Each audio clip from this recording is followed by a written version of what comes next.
the setups that we had, we were in this real jailhouse, which is abandoned, but very spooky environment.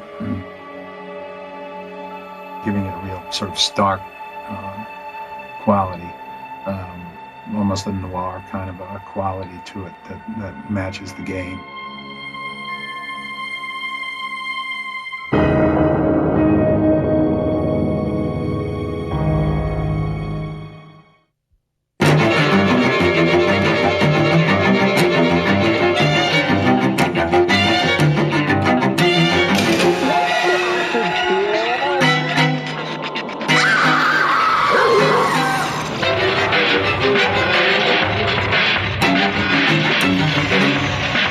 Biohazard 2.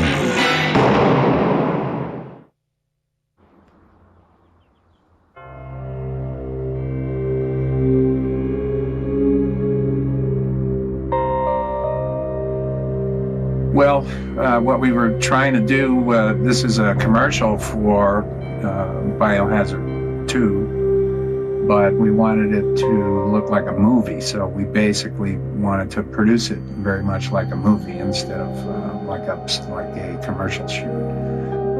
It's fabulous. I mean,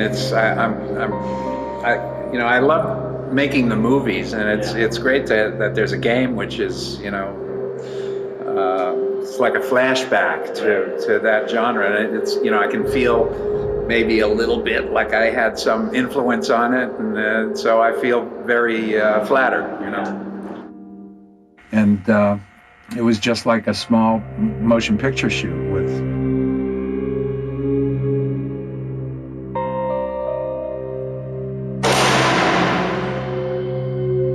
extras playing the zombies and a few people that were experienced playing the zombies, and the actors, Renfro and Adrienne, have experience. It was like working with a regular cast. Oh wow, yes. Some chick player, badass chick player goes and gets to shoot all these zombies and stuff, and she's just this superhero. So, for aesthetic, just for a photographic aesthetic. And so Peter and I just talked about keeping it clean and making it look, like old Hollywood almost. And that's pretty much the way. Behind a character, in front of a character, it sometimes gets tricky lighting-wise because you want to keep it spooky, you want to keep it dark, but there's, particularly with any sort of blood effect or anything like that, you have to have enough light there so the audience knows really what's happening, but keep it spooky at the same time.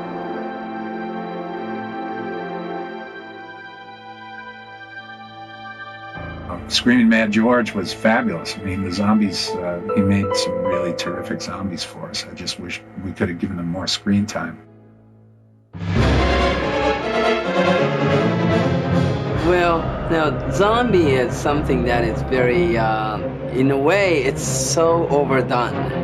And I usually tends to do something that is more in the surreal stage.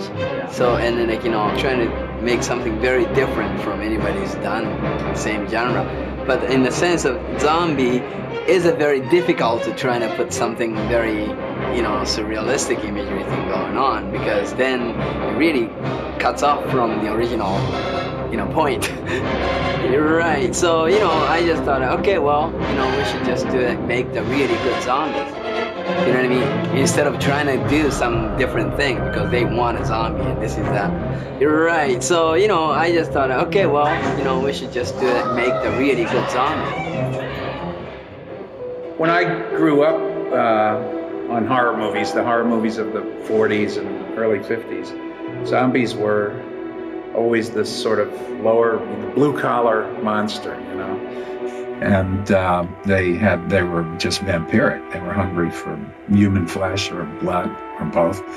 And that's really their only motivation. They're not particularly evil. They just behave the way a herd of animals might behave, or a herd of, hyenas, or that's what you have to watch out for. I mean, they're just driven.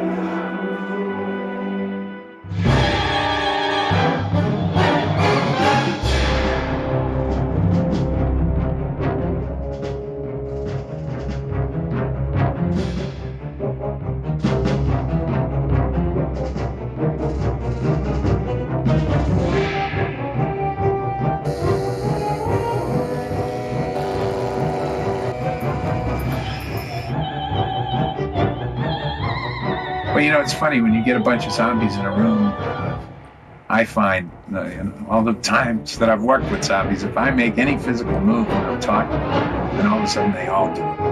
And you have 40 zombies doing exactly the same thing, which is, so I generally let them invent their own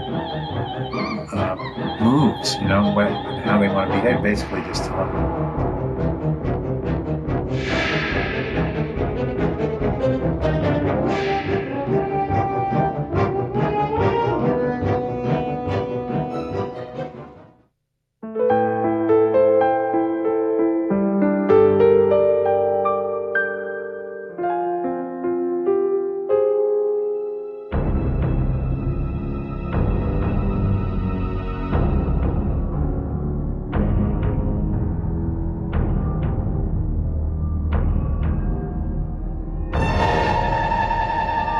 What's that?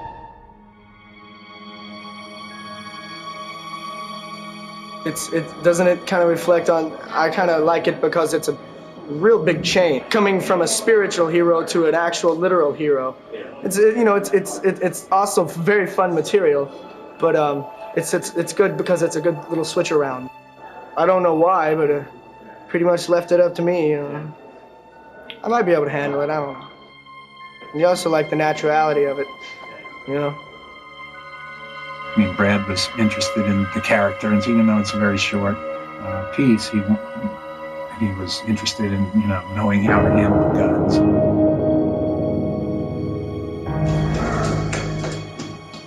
In my stories, the people that are trapped by them or that get in trouble are people who just can't either handle it or can't communicate properly with each other to form a plan to work around this problem. And so yeah, we're good. That's all right.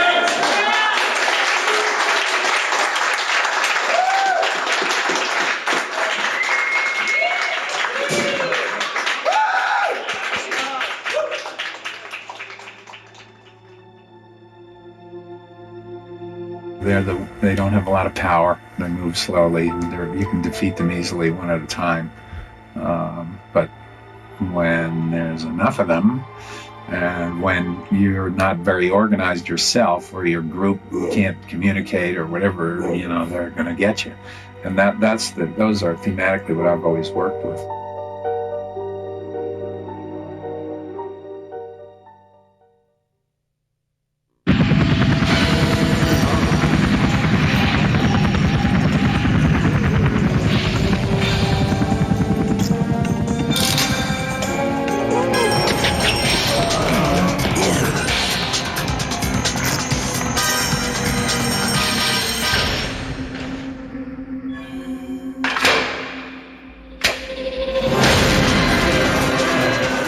Biohazard 2.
Feed me.